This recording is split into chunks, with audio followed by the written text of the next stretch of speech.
starring Lou Ferrigno, most famous of all his credits being the Hulk in The Incredible Hulk. Also, most recently, Star Trek Continues, the online web series, also having been Mr. Universe. Also starring Sybil Danning and Morella D'Angelo, who had previously been in the infamous movie Caligula, fantasy, historical genre sort of movie popular at the time, 1983, Hercules.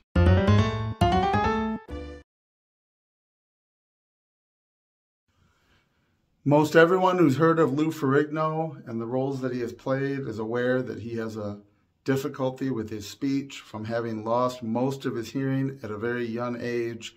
He does not enunciate the way that sounds most common to most people's ears.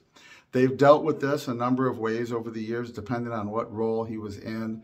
Obviously, as the Incredible Hulk, he did not have any lines other than grunting and gurring, although the same gentleman that played Lurch made most of those sound recordings, not Lou Ferrigno.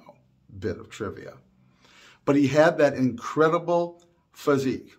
And one has to wonder, had he been able to convey more of a personality of his own in these roles, would he have gotten more of them? Finally, we get Arnold Schwarzenegger, also a Mr. Universe, whose English is very difficult, but manages to get into all of these various action roles. It's one of those peculiar what-ifs. But if you see Hercules in 1983 and the incredible physique and presence and the overall magnetism that Lou Ferrigno was able to convey, even with someone else doing his voice, it's really amazing. So Hercules does take place in this era of telling the story of Hercules from myth. This follows on years after Clash of the Titans and other popular movies. It's right there in the midst of Conan the Barbarian movies. Well, eventually there would be a Red Sonja movie, Dar the Beastmaster, Beastmaster 2. This sort of mytho-historical epic would go on for quite a period of time there in the mid to late 80s, well, late 70s through mid to late 80s. It was very popular, and there's a couple ways you deal with this when you're doing mytho-historical accounts from history. You either turn them into real history as much as possible and remove the supernatural elements, or you go full out and with special effects assistance, you do the supernatural elements. What they do with Hercules is actually kind of interesting. They begin with the creation of the universe, or the origin of the universe, the origin of cosmic powers.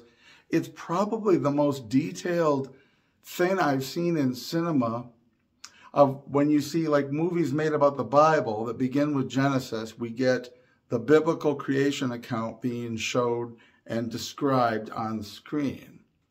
This is really the mytho-philosophical historical view of how the universe originates, kind of pieced together from all that old Greco-Roman thinking with some of that mythology of the gods and goddesses tied in with the idea of cosmic powers, but showing us the planets as they form and giving them the name of the god or goddess is really sort of an interesting way to start the movie.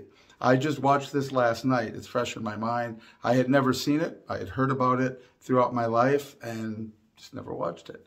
It was there on YouTube built in. It does an amazing job of telling that history and then giving us these mythological figures, these gods hanging out, a god and the goddesses hanging out on the moon for some reason, which again is one of the abodes they would hang out in mythology, I should say.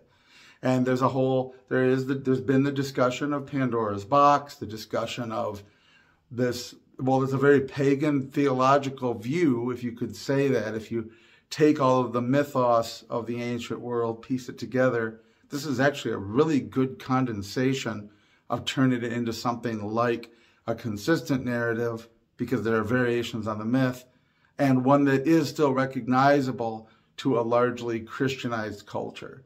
But they didn't hesitate to give us all of the characters with their supernatural elements. The special effects are really, really good for 1983. I mean, there were better things. Obviously, Star Trek the Motion Picture 4 years before this, won an award. They really did incredible stuff with the technology of the time. It doesn't appear that high budget.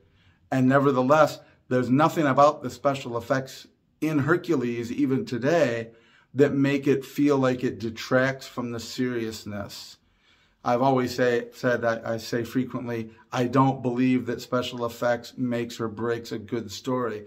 There are some stories, when you're dealing with the Marvel Cinematic Universe, where the special effects are necessary to make the hero do what they were able to do in comics. And we have some of that, obviously, in Hercules.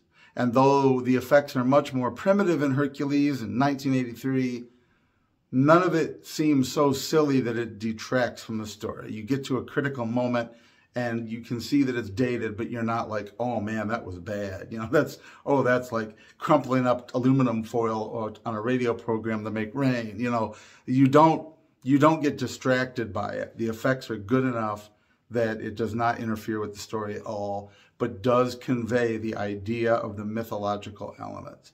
And boy, do they tie them in. I mean, we get the labors of Hercules. They don't shy away from redirecting the river to clean out the stables.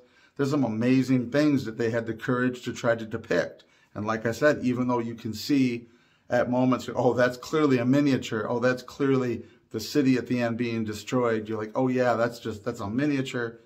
Nevertheless, there's nothing about it that looks ridiculous. There's nothing about it that stands out as detracting from the story. The main thing being, though, that the real takeaway of my surprise of how well it was done in 1983, how good the effects held up for telling that story, I do think two things that really stuck out as being amazing. One would be that they had the guts to do this and the skill to put together this consistent narrative out of all that mythos and give you this story that maybe you've gotten from various books, children's books about myths and fables. You maybe knew some of it, but they really give you a story in a way that you can follow it. It's there. There's nothing that I could tell from my recollection of the labors of Hercules. There's no glaring omissions. I mean, I'm sure there's going to be small details.